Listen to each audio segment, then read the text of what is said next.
Hello everyone, good evening सभी लोगों को। तो आज हम स्टार्ट करने जा रहे हैं हमारा one shot biotechnology principle and process का, जिसमें कि हम जो यूजुअली एक दो घंटे के वन शॉट होते हैं वो हम 15 मिनट के अंदर कर रहे होंगे, covering all the important points of NCERT जो कि नीट में आ सकता है।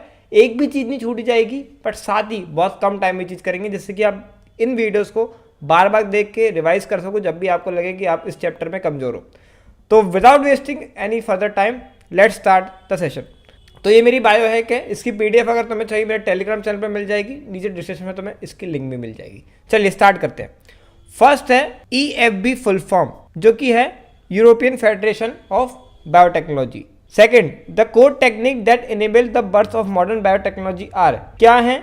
Genetic engineering and bioprocesses engineering. Third, dash is a specific DNA sequence which is responsible for initiating replication. Answer is origin of replication. Autonomously replicating circular extra chromosome DNA is plasmid. Fifth, first recombinant DNA was formed by dash and dash scientists in the year dash by working on dash bacteria. कौन कौन से scientist ने किए थे? Yes, Stanley Cohen and Herbert Boyer in year 1972, जिसके ऊपर किया था Salmonella typhimurium. Sixth, plasmid of dash bacteria was taken and then it was inserted after modification in dash bacteria. किस बैक्टीरिया के प्लाज्मिड लेके किस बैक्टीरिया के अंदर दिया जाता था? तो answer is yes, Salmonella typhi का प्लाज्मोडियम लेकर के ई कोलाई के अंदर दिया जाता था। Dash are known as molecular seizures, yes, restriction endonuclease. The linking of antibiotic resistant gene with the plasmid vector became possible with the enzyme DNA ligase. The three basic steps in genetically modifying an organism is: first is identification of DNA, second is introduction of DNA, third is maintenance of introduced DNA. In 1963, the two enzymes responsible for restricting the growth of bacteriophage in E. coli was isolated. What was the function of both of them? First, one added methyl group to DNA और दूसरा क्या करता था? It cut the DNA. First rescinded endonuclease was, कौन था? HindII. What is difference between endonuclease and exonuclease? तो बहुत basic सी चीज़ है। देखो, अगर हम एक DNA ले तो जो एक्सोन्यूक्लियस होते हैं वो एंड से DNA के न्यूक्लियोटाइड को निकालते हैं, मतलब इस तरफ से निकालेंगे, और एंडोन्यूक्लियस DNA के अंदर एक स्पेसिफिक पोजीशन पे कट करेंगे। मान लो कि अगर बीच में करना है तो यहाँ करेंगे या यहाँ करेंगे या यहाँ करेंगे, तो ये फर्क होता है। How are restriction endonuclease named, नामकरण कैसे हुआ भाई साहब इनका? तो फर्स्ट लेटर कहाँ से आता है जी? जीनस से, उस बैक्टीरिया का। सेकंड टू लेटर्स कहाँ से आते हैं? उसके स्पीशीज से। तो देखो, पहले ई कोलाई अगर हम देखें तो ई आ गया, CO आ गया, फिर आता है जो अगला लेटर आएगा। देखो, ई जो आ गया अपने जीनस से आ गया ई कोलाई का, और ये जो है CO स्पीशीज से आ गया। अब नेक्स्ट लेटर किससे आएगा? उसके स्ट्रेन से आएगा। तो आर जो है इसका स्ट्रेन है, और जो रोमन नंबर आएगा वो इंडिकेट करता है कि किस ऑर्डर में उससे एंजाइम हमने आइसोलेट किए थे उस स्ट्रेन ऑफ बैक्टीरिया से।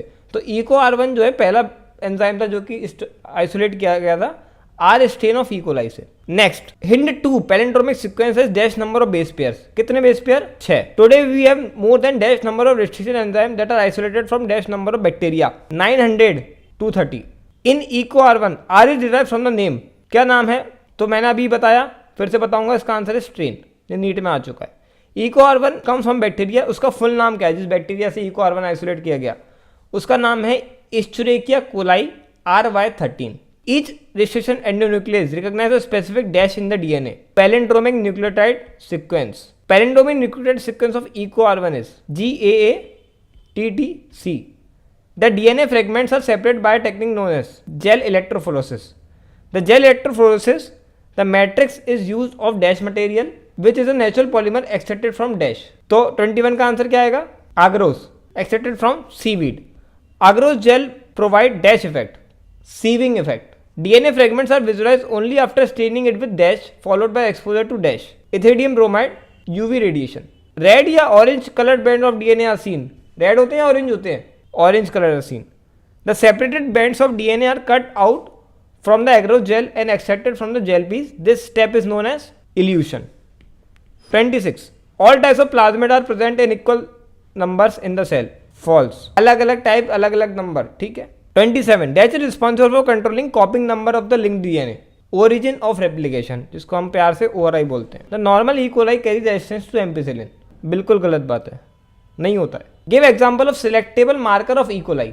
सिलेक्टेबल मार्कर का एग्जांपल दीजिए, क्या होंगे? 4 होते हैं, एम्पिसिलिन, क्लोरामफेनिकोल, टेट्रासाइक्लिन, कैनामाइसिन। ठीक, cloning site should be preferably single या डबल? सिंगल, क्योंकि अगर डबल होगा तो वो बढ़ जाएगा, टूट जाएगा डीएनए। What are transformants? क्या होते हैं transformants? Transformants are the cell that has taken the additional genetic material, मतलब कि जो जेनेटिक मटेरियल हमने दिया है ऊपर से वो ले लिया गया है। अब उसमें हो सकता है कि, मतलब तुम समझ रहे हो ना, वो जो हमने दिया है वो नेचुरल भी जेनेटिक मटेरियल हो सकता है या आर्टिफिशियल भी हो सकता है, बस लिया है तो ट्रांसफॉर्मेंट हो गया।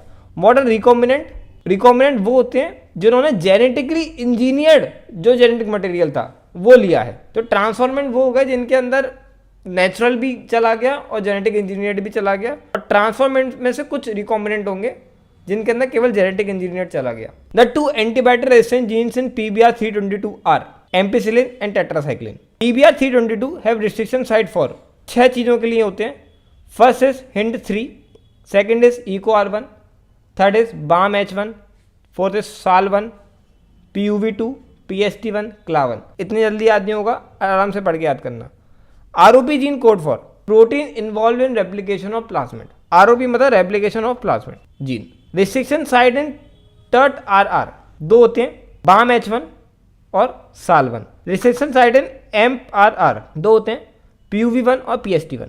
Restriction site in ROPs that is PUV2। Insertional activation help in selection of क्या? Transformants and recombinants.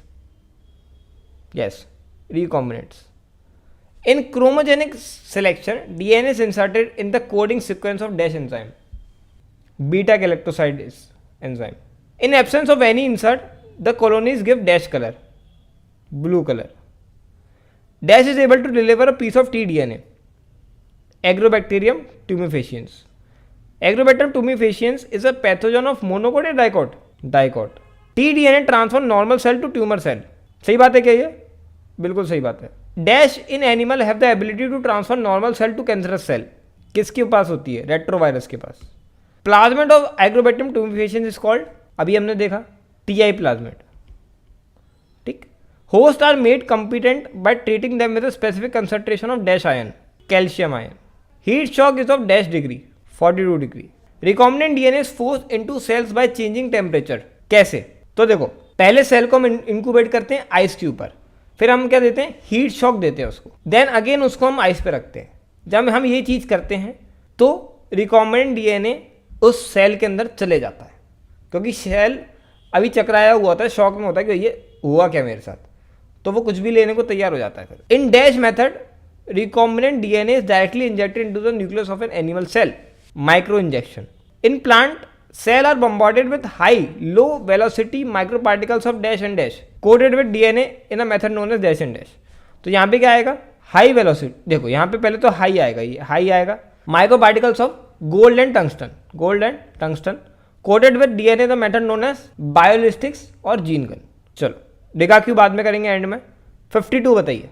Dash is use to break bacterial membranes, dash is use to break plant cells and dash is use to break fungal cells. तो इसका answer आएगा lysosomes, इसका answer आएगा cellulase, और इसका आएगा chitinase और cellulase. Purified DNA ultimately precipitate out after the addition of ethanol. Why does DNA precipitate after addition? ये थोड़ा आउट ऑफ एनसीईआरटी, इसको ये मतलब मत सोचो इसके बारे में, क्योंकि इसको एक्सप्लेन करने में मुझे बहुत टाइम लग जाएगा, जो अभी मैं नहीं चाह रहा हूँ। 55 dash is employed to check the progression of a restriction enzyme digestion, agarose gel electrophoresis. NEET में आ चुका है। DNA move toward the positive electrode, cathode. कैसा होता है क्या? नहीं, एनोड की तरफ जाता है डीएनए, ध्यान रखना। पीसीआर का फुल फॉर्म क्या है? Polymerase chain reaction. 3 स्टेप्स क्या है पीसीआर के? अगेन डीनेचुरेशन, एनीलिंग और extension. If PCR cycle is run 30 times it will produce कितना initial amount of desired DNA कितना प्रोड्यूस करेगा? यस, 2 की पावर 30। अब ये वाला क्वेश्चन थोड़ा अलग क्वेश्चन है, इसको अभी लीव कर सकते हैं हम। DNA polymerase use in PCR is isolated from bacteria. इसलिए नहीं बता रहा हूँ क्योंकि इसको अगेन एक्सप्लेन करने में बहुत टाइम लगेगा। DNA polymerase use in PCR isolated from bacteria. 61 answer, Thermus aquaticus.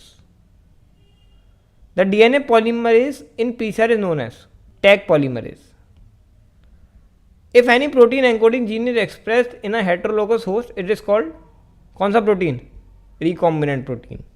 In continuous culture system cell maintains themselves in log phase. सही बात है क्या ये? बिल्कुल सही बात है। Dash phase is the physiologically most active phase. कौन सा फेज होता है? लॉग फेज, जिसको हम अपनी और दूसरी भाषा में क्या बोलते हैं? Exponentially phase. In bioreactors dash and dash litres of culture can be processed. कितने लीटर्स ऑफ कल्चर प्रोसेस करता है? 100 से 1000। The commonly use bioreactors are of dash type, steering type. A straight tank has a curve या flat base? Curve base. The bioreactor have many systems attach to them, name them all. उन 6 system के नाम बताने हैं। पहला है एजिएटर system, दूसरा है ऑक्सीजन डिलीवरी सिस्टम, तीसरा है फोम कंट्रोल सिस्टम, चौथा है टेम्परेचर कंट्रोल सिस्टम, पांचवा है पीएच कंट्रोल सिस्टम और छठवा है sampling ports. Dash and dash are collectively referred to as downstream process, separation and purification. The downstreaming processing and quality control testing vary from product to product. बिल्कुल सही बात है। तो इस तरीके से हमने 15 मिनट में कवर किया बायोटेक्नोलॉजी प्रिंसिपल प्रोसेस। इस पीडीएफ को अगर तुम चाहते हो ये पीडीएफ, तो तुम्हें मेरे टेलीग्राम चैनल पर मिल जाएगी, नीचे डिस्क्रिप्शन में तुम्हें लिंक मिल जाएगी टेलीग्राम चैनल की, तो उसे ज्वाइन कर लो। मिलते हैं इसी तरीके के सेशन के साथ। कमेंट्स में बताओ कि तुम्हें ऐसे सेशन सच में चाहिए। मैं बहुत ज़्यादा खुश हूँगा इस सेशन को बनाने के लिए, बट आई वांट कि तुम इन्हें देखो। अगर तुम इन्हें नहीं देखोगे तो मेरा मोटिवेशन नहीं आएगा दोस्त। तो please tell me in the comments कि तुम्हें कितने ज़्यादा अच्छे से ऐसे सेशन चाहिए, कितने eagerly you are waiting for it, तो मुझे अच्छा लगेगा।